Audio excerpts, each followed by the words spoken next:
अस्सलामुअलैकुम। आज की वीडियो में मैं आपको ज़िंदगी जीने का एक तरीका बताऊंगी। वीडियो का मौजू है भूलना सीखें। एक बूढ़ा आदमी कांच के बर्तनों का बड़ा सा टोकरा सर पर उठाए शहर बेचने के लिए जा रहा था। चलते चलते उसे हल्की सी ठोकर लगी तो एक कांच का गिलास टोकरे से फिसलकर नीचे गिर पड़ा और टूट गया। बूढ़ा आदमी अपनी इसी रफ्तार से चलता रहा जैसे कुछ हुआ ही ना हो।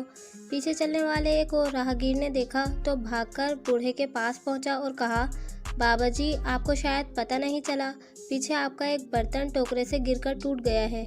बूढ़ा अपनी रफ्तार कम किए बगैर बोला, बेटा मुझे मालूम है। राहगीर हैरान होकर बोला, बाबा जी, आपको मालूम है तो रुके क्यों नहीं? बूढ़ा, बेटा, जो चीज़ गिरकर टूट गई है उसके लिए अब रुकना बेकार है।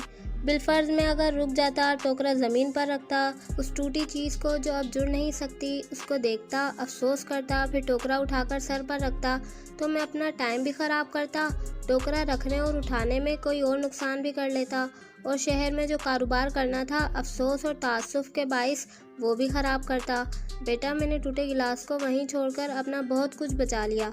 हमारी ज़िंदगी में कुछ परेशानियाँ, गलतफहमियाँ, नुकसान और मुसीबतें बिल्कुल इसी टूटे गिलास की तरह होती हैं कि जिनको हमें भूल जाना चाहिए, छोड़कर आगे बढ़ जाना चाहिए। क्यों?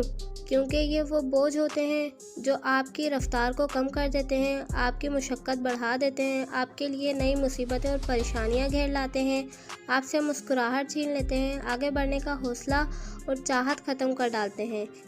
इसीलिए अपनी परेशानियों, मुसीबतों और नुकसानात को भूलना सीखें और आगे बढ़ जाएं। वीडियो पसंद आई हो तो चैनल को लाइक करें, सब्सक्राइब करें और बेल आइकन दबाना मत भूलिएगा। जज़ाकल्लाह।